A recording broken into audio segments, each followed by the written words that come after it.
Hey, Jose Ansari. Okay, welcome to Consumer Lesson 12.2, Assets and Liabilities. I'm not sure if you guys remember what these are, but assets are the things that give you money, okay, your money held in different forms in a company, okay, whether it's in property or whether it's in sales that you're going to earn or different things like that. This is your money held in different forms. That could be the equipment, the machines that you have, okay? Some of it can be turned into efectivo, cash, very quickly. That's liquid assets. Then some of it cannot. Like, you can't just sell your property. You can't just sell your land.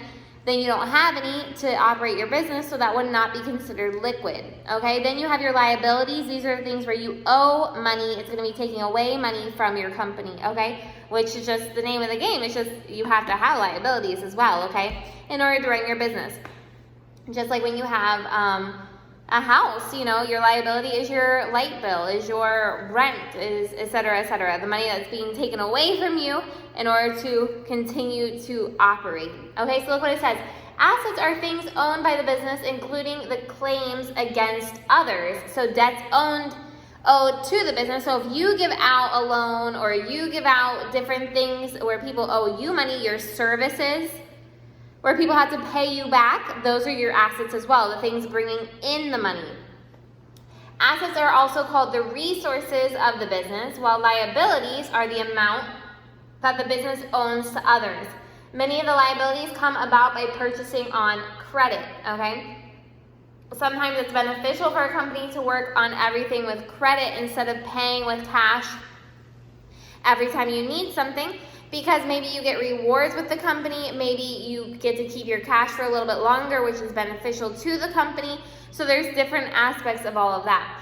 And if you ever start a business and your business starts to grow a little bit, what you would do is get an asesora, a person like an accountant, somebody from contabilidad that's going to come in and give you consejo and advice on how to run the business, what laws you need to be aware of, and what is the best way to be operating with your cash. If you don't trust that person super much, you can always get a second opinion and see if their opinions match or what your choices are, okay? It says the balance that remains after liabilities are subtracted from the assets is called your net worth, okay? So you have your net worth. Worth, you know, is value of the company, is assets minus liabilities. Okay, so that's the basic accounting equation, they call it. This is how we do our balance sheets, which we'll see soon. If liabilities exceed assets, so there's more liabilities than assets, the net worth is a minus quantity, and you can only operate on a minus quantity for so long before your business fails, okay? Many times in big business, big corporations, they'll say that if you go 3/4 in the red, that means 3/4 with a minus net worth, a negative net worth, then your company is going to be pretty close to failing, okay? Unless something drastic happens. And then it says another term used for net worth is owner's equity. So we can remember that here. Owner's equity. Okay, model problem. John Kaminsky owns an appliance store. We know we're going to be writing a lot. There's like bazillion figures there, so let's see what it is. The business has the following assets. You have cash, new merchandise, used merchandise, delivery equipment, property, and accounts receivable. That's people that owe you money on accounts, okay? And store supplies. All those are assets. The business owes Freedom Bank $215,000 and GAE Manufacturing $376,000. So find the total assets, find the total liabilities, and then you'll have your net worth. So if we put assets over here,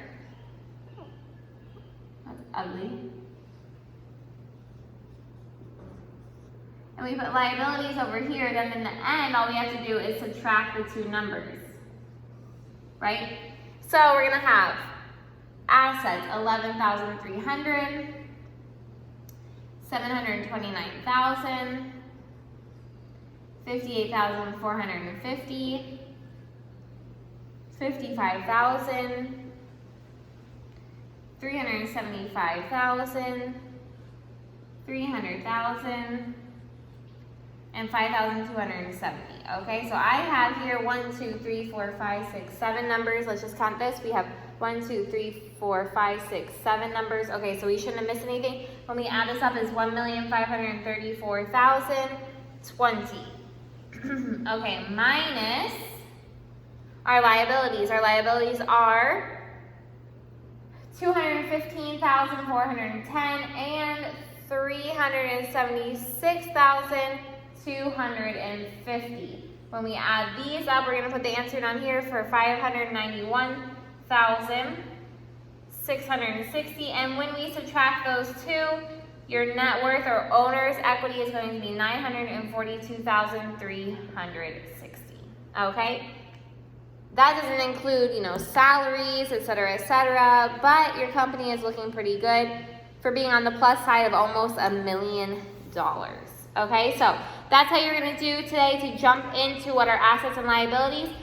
Number one, find the net worth is $24,165. Other than that, there's nothing else to discuss about this. Just make sure that you're aware that, let me see really quick. There are a couple of these that are going to end up with a negative net worth. So always make sure you're not doing bigger number minus smaller number. You're doing assets minus liabilities. Thanks, guys. Bye. Have a good day.